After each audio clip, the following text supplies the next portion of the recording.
zusammen, wie geht es euch? Ich heiße Chika und herzlich willkommen zurück auf meinen Kanal. Das heutige Thema ist Sushi. Magst du Sushi? Sushi? Nein, das habe ich noch nicht gegessen. Das wird doch roh gegessen, oder? Nee, das ist nicht für meinen Geschmack. Nicht wirklich. Ich habe es einmal probiert, aber der Geruch und diese Konsistenz waren mir einfach zuwider.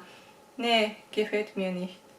Eigentlich ja. Ich sehe Sushi auch ab und zu im Supermarkt. Leider sind die Packungen immer so klein und teuer. Irgendwie lohnt sich das zumeist nicht. Schade. Solche und ehrliche Antworten habe ich früher in Deutschland immer erhalten.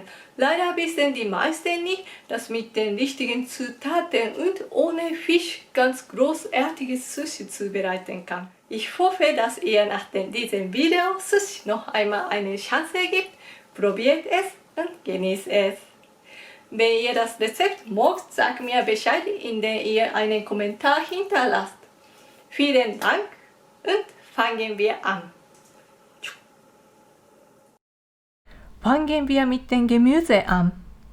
Wir brauchen eine Karotte, die beiden Enden abschneiden und die Karotten schälen. Danach wird die Möhre halbiert und jede Hälfte in dünne Streifen geschnitten. Die einzelnen Streifen werden später mit dem Reis gerollt. Das heißt, ihr müsst auf die Größe und Dicke achten. Das gilt für alle heutigen Zutaten. Eben nicht zu dünn oder zu dick. Der Schlüssel für das heutige Rezept ist gut schneiden. Nach dem Schneiden erhitze ich die Karotten in der Mikrowelle für 3 Minuten bei 700 Watt. Hierfür gebe ich sie in eine Glasschale und decke sie mit Plastikfolie ab. Während die Karotten garen, bereiten wir die Gurken vor. Zuerst glätten wir die Oberfläche mit der Rückseite des Küchenmessers. So lassen sich die kleinen Warzen auf der Gurke leicht entfernen. Schneidet danach beide Enden ab und schneidet die Gurke in etwa 6 cm lange Streifen.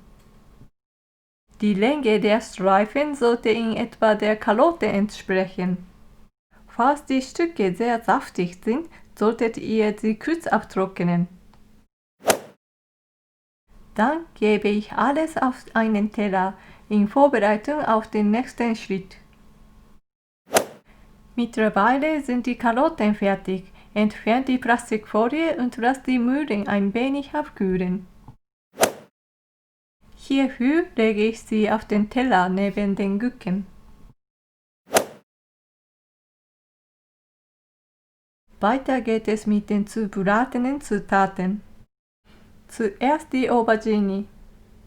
Auberginen können bereits bei der Zubereitung die gewünschte Soße aussaugen, weshalb ihr später den Sushi keine weitere Soße mehr hinzufügen müsst. Gute Idee, oder? Die Auberginen werden ähnlich wie die Karotten und Gurken in breite Streifen geschnitten, nur etwas länger. Wie immer verwende ich Olivenöl. Anstatt die Auberginen nur zu braten, möchte ich sie etwas frittieren, daher verwende ich etwas mehr Öl. Wenn das Öl beim Reinlegen spritzt, pass auf. Die Farbe sieht sehr schön aus. Nach dem Braten entferne ich das überflüssige Öl mit einem Stück Küchenpapier. Jetzt kommt die eigentliche Soße. Ich füge 2 Esslöffel Sake hinzu. Und danach noch etwas Sojasauce. Aus schwacher Hitze brate ich alles weiter, bis das Wasser verdampft ist. Es riecht sehr gut. In der Zwischenzeit wendet ab und zu die Aubergine und mischt alles, damit nichts anbrennt. Dann lege ich alle Stücke auf einen Teller und sie etwas abkühlen zu lassen. Als nächstes benötigen wir 2 Eier. Nach dem Zerschlagen entferne ich die Hagelschnur vom Ei. Es ist essbar, aber ich mag es nicht. Danach verrühre ich alles und füge einen Esslöffel Zucker hinzu. Ohne Zucker geht es auch, weil die anderen Zutaten bereits gewürzt sind. Aber leicht gedüste Eier schmecken mir besser. Fürs Braten verwende ich wieder Olivenöl. Die Pfanne ist bereits erwärmt und nun kann ich das Ei hineinschütten. Ihr solltet das Ei in einer möglichst großen flachen Form braten, damit das Sushi-Rollen später einfach vergeht.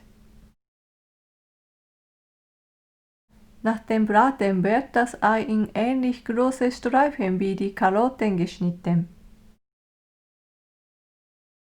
Wenn es zu heiß ist, wartet ein wenig, bis das Ei etwas abgekühlt ist.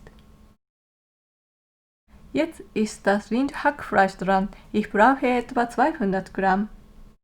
Das Fleisch wird bei großer Hitze gebraten. Kurz bevor es fertig ist, gebe ich 2 Esslöffel Sake und ein Esslöffel Sojasauce hinzu.